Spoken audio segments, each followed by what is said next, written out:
नमस्कार, मैं हूं श्याम नारायण रंगा। आप देख रहे हैं आरएन न्यूज बीकानेर। आइए डालते हैं आज दिन भर की सुर्खियों पर एक नजर।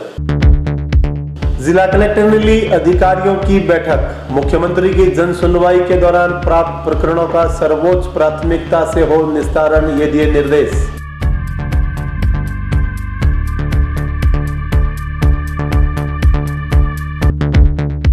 बीकानेर के कुंतासर में राजकीय प्राथमिक विद्यालय का हुआ उद्घाटन। डॉक्टर बी डी कल्ला रहे मौजूद।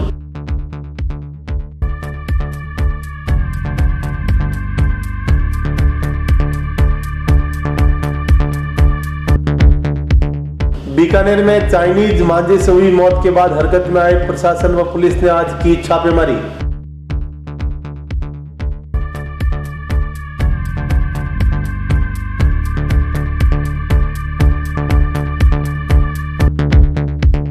निगम में 40 लाख के कार्यों की हुई कटौती। कांग्रेसी पार्षदों ने किया हंगामा।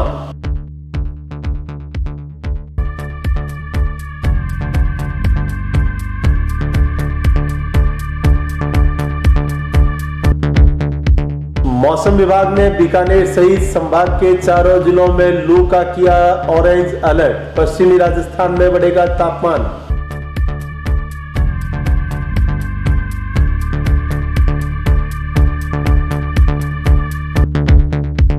651 कन्याओं का हुआ सामूहिक पूजन।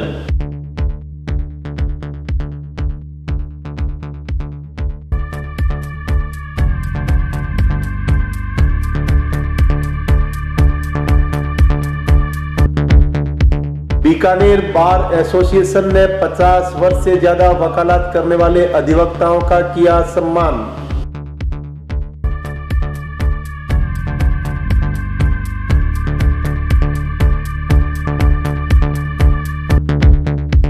इक्कीसवीं सदी में भी हजारों परिवार बद से बदतर जीवन जीने को है मजबूर।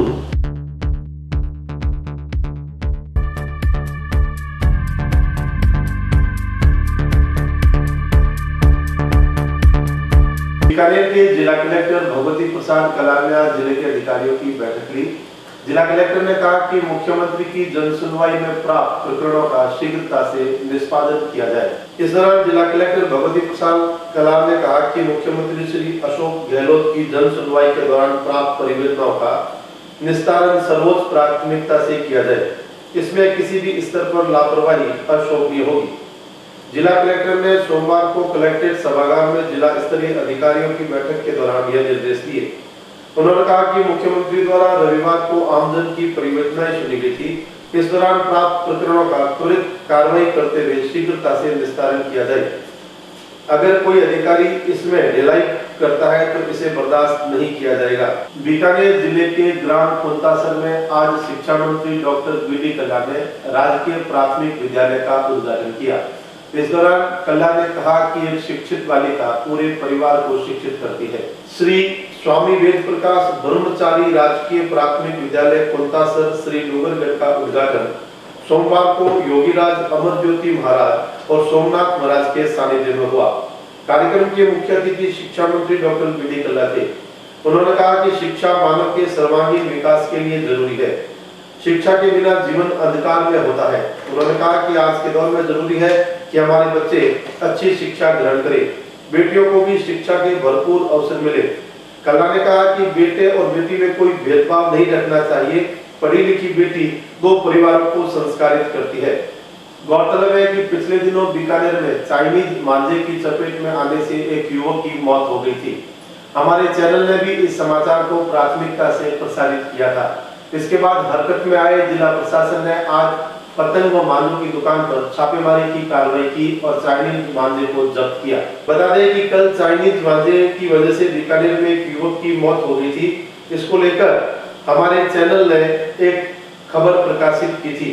इसके बाद हरकत में आए जिला प्रशासन ने आज बीकानेर में पतंग व मांझों की दुकान पर दबिश देकर कार्रवाई शुरू की। इधर प्रशासन का कहना है कि प्रतिबंधित चाइनीज मांझा मिलने पर संबंधित के खिलाफ कार्रवाई अमल में लाई जाएगी। इसको लेकर पुलिस थानों में भी टीमें बना दी गई है और पतंग व मांझों की दुकानों पर कार्रवाई करने के निर्देश दे दिए गए हैं। बता दें कि कल नगर निगम के पीछे रावतों का मोहल्ला निवासी 28 वर्षीय राकेश पुत्र आत्माराम मारू मांझे में चपेट में आने से मौत हो गई थी। उसे पीबीएम अस्पताल ले जाया गया था, लेकिन उसे बचाया नहीं जा सका।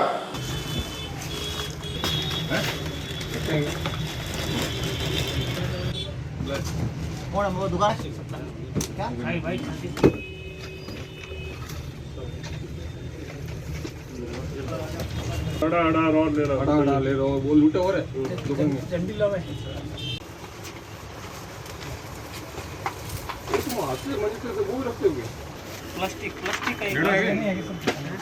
आज जिला कलेक्टर महोदय के निर्देशानुसार बीकानेर शहर में चाइनीज़ मांझे के खिलाफ सुबह से लगातार हम अभियान चला रहे हैं। सघन तलाशी भी ले रहे हैं दुकानों की। अभी कोटगेट थाना और गंगाशहर थाना क्षेत्र में लगातार जो है हमारी टीमें काम कर रही है और इन दुकानों पे हमने निरीक्षण भी किया। अलग अलग जो मांझे हैं उनको चेक किया गया, तो यहाँ कोई चाइनीज़ मांझा तो नहीं पाया गया। दुकानदारों को भी सख्त हिदायत दी गई कि किसी प्रकार का यदि चाइनीज़ मांझा जो प्रतिबंधित है यदि बेचते हुए पाए गए तो उनके खिलाफ कड़ी कानूनी कार्रवाई की जाएगी। और सभी नागरिकों से भी यही अपील है कि आप लोग जो है सुरक्षित तरीके से जो कॉटन का जो थ्रेड है उसका यूज़ करें, चाइनीज़ मांझा यूज़ नहीं करें। अभी तक जितनी दुकानों पे हमने तलाशी ली है उसमें कोई मांझा नहीं पाया गया, लेकिन हमारा ये अभियान लगातार जारी रहेगा और सख्त कार्रवाई हम करेंगे इसमें। नगर निगम बीकानेर ने पिछले दिनों बीकानेर के कई वार्डों में 40 लाख रुपए के विकास कार्य स्वीकृत किए थे। अभी इन दिनों इन विकास कार्यों के रुपयों में कटौती कर दी गई है। यह कहना है नगर निगम पार्षद चेतना चौधरी का। बीकानेर नगर निगम की प्रत्येक वार्ड में 40 लाख रुपए के कार्यों की स्वीकृति दी गई थी, किंतु ये कार्य तो नहीं हुए। अब इन 40 लाख रुपए के स्वीकृत कार्यों में भी कटौती कर दी गई है। यह कहना था नगर निगम में नेता प्रतिपक्ष चेतना चौधरी का। सरकार ने नगर निगम आयुक्त को काम करने के लिए भेजा है। अगर वो काम नहीं करते हैं तो उनको कुर्सी छोड़कर जाना होगा। सोमवार को इससे आक्रोशित हुए कांग्रेसी पार्षदों ने नगर निगम आयुक्त कक्ष में पहुंचकर हंगामा किया और आयुक्त का घेराव किया। पार्षदों ने इस अवसर पर अपनी नाराजगी व्यक्त की और कहा कि प्रत्येक वार्ड में 15 सफाई कार्मिकों को लगाने के आदेश जारी हुए थे, वह आज तक नहीं लगाए गए हैं।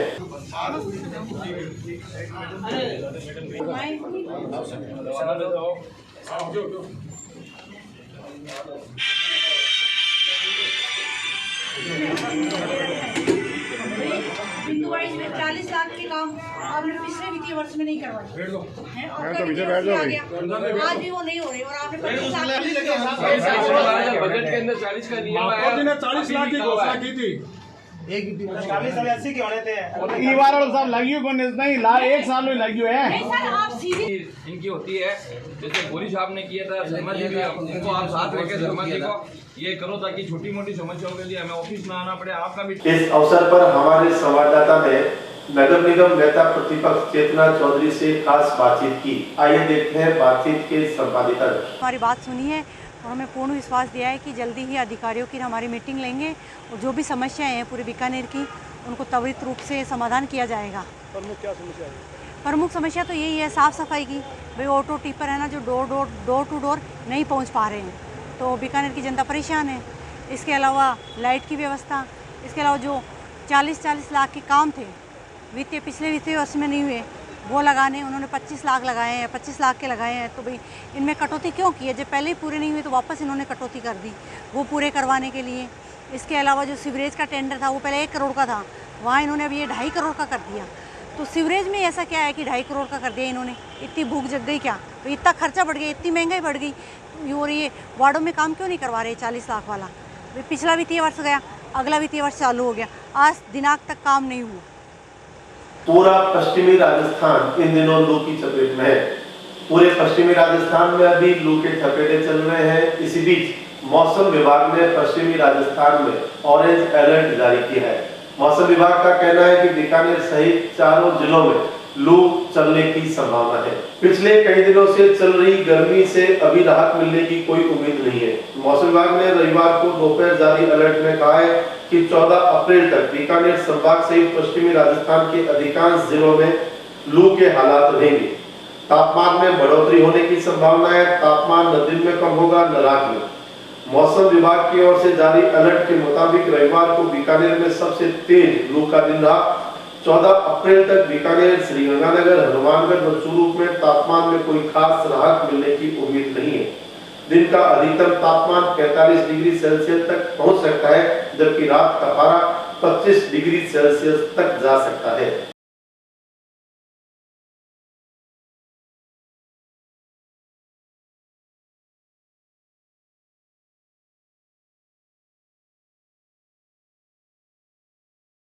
अब लेते हैं छोटा सा break.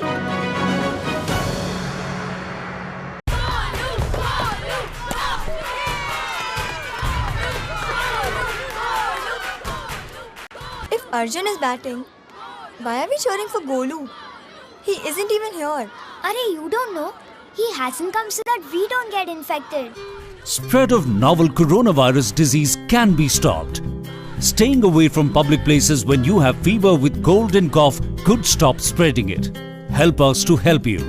Visit your nearest health facility if you have cough, fever or difficulty in breathing, or contact helpline number 9111 2397 8046.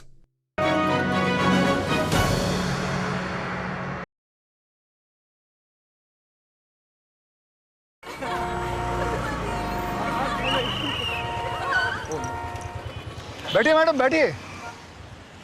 अरे देखो इनको, इनकी नाक देखो, बिल्कुल अपने पिताजी से मिलती है। देखो इसकी आंखें देखो। पता है तेरे पिताजी ने हमें हंसाया है, रुलाया है, मनोरंजन दिया है। मतलब कौन सा गाना था? एक चतुर नार बड़ी होशियार है, क्या गाना था वो? ओए बिट्टू, तू यहाँ क्या कर रहा है? और ये दोनों लड़कियां कौन है? देखिए भाई साहब, आप कौन है? जी मैं इसका बाप हूँ। आप इसके बाप हैं? महमूद का बेटा नहीं है तू? अरे हास्य कलाकार महमूद, ये तेरे बाप का रोड नहीं है? जी नहीं। तो फिर बिना हेलमेट के दो लड़कियों को बिठा के रूम रूम करते शर्म नहीं आती तुम्हें? चलान तो कटेगा भैया तेरा। और अभी उतर के लेके जाओ। आपकी और सबकी सुरक्षा के लिए कृपया ट्रैफिक नियमों का पालन कीजिए, क्योंकि रोड किसी के बाप का नहीं है। शाबाश। सड़क सुरक्षा जीवन रक्षा।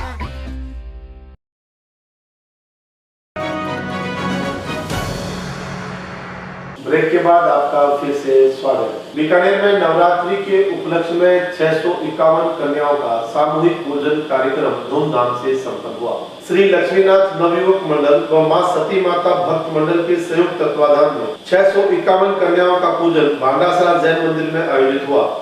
मंडल अध्यक्ष राजेश छंगानी ने बताया कि कन्याओं का पूजन में पंडित पुखराज भादानी, प्रमोद छंगानी ने वैदिक मंत्रोच्चार किया। आयोजित कार्यक्रम में देवी कुंड सागर के अधिष्ठाता रामेश्वरानंद महाराज, हिंदू जागरण मंच के जेठानंद व्यास, बीजेपी के महावीर राका व अविनाश जोशी, पार्षद किशोर आचार्य, पार्षद गिराज जोशी सहित गणमान्य लोग उपस्थित थे।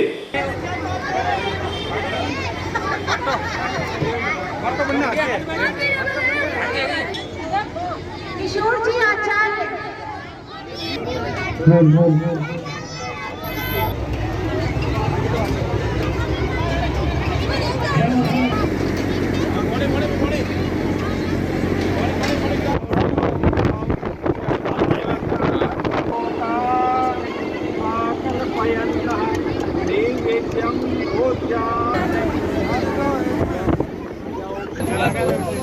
खाली थोड़ी हो जा।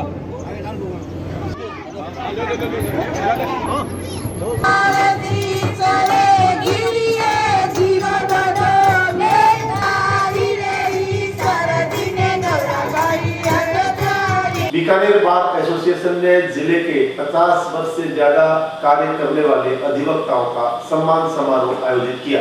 बीकानेर बार एसोसिएशन द्वारा 50 वर्ष से अधिक वकालत करने वाले वरिष्ठ अधिवक्ताओं का सम्मान किया गया।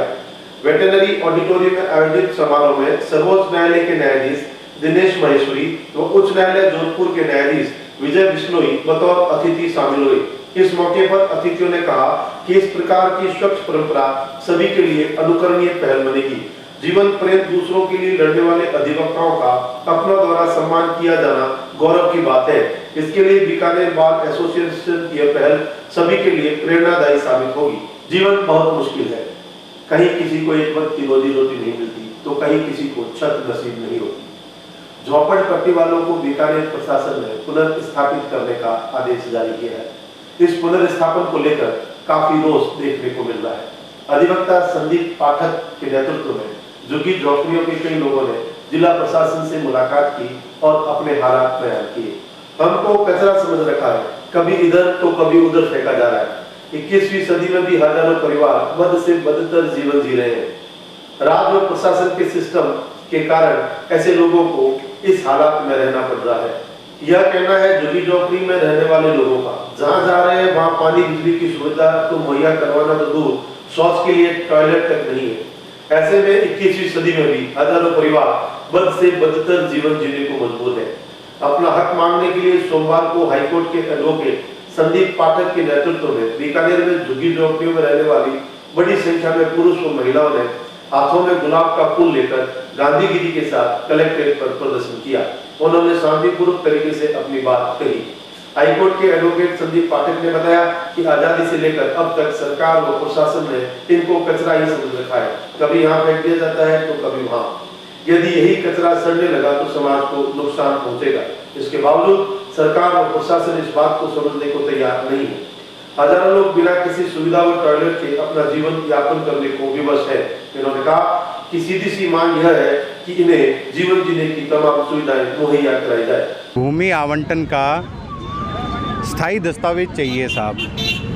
हम लोग नहीं चाहते कि जिस तरीके से ये पीढ़ी झुग्गी झोपड़ियों में रह रही है, हमारे बच्चे, उनके बच्चे और उनके ही बच्चे झुग्गी झोपड़ियों में ही पैदा हों और वहीं मर जाएं। तो एक तो साहब आवंटन का कागज़ दे दीजिए। जिस जगह का आवंटन करो उस जगह पे नागरिक सुविधाएं से ज़्यादा झुग्गी वालों के पास शौचालय ही नहीं है। ये 30 वर्ष से झेल रहे हैं और 30 साल से ज़्यादा समस्या झेल रहे हैं। क्या करूँ आप बताइए। मैं एक सामान्य नागरिक हूँ, मेरे को देख के इतनी वेदना हो रही है। आप मतलब किसी लोगों को कोई चिंता ही नहीं है। कचरा समझ रखा है कि यहाँ से उठाया वहाँ फेंक दिया, वहाँ से उठाया कहीं। ऊर्जा मंत्री भंवर सिंह भाटी ने आज बीकानेर के कोलायत ब्लॉक में ब्लॉक स्तरीय अधिकारियों की बैठक ली। इस दौरान भाटी ने कहा कि कोलायत ब्लॉक में सभी मूलभूत सुविधाएं जल्द से जल्द मुहैया करवाई जाए।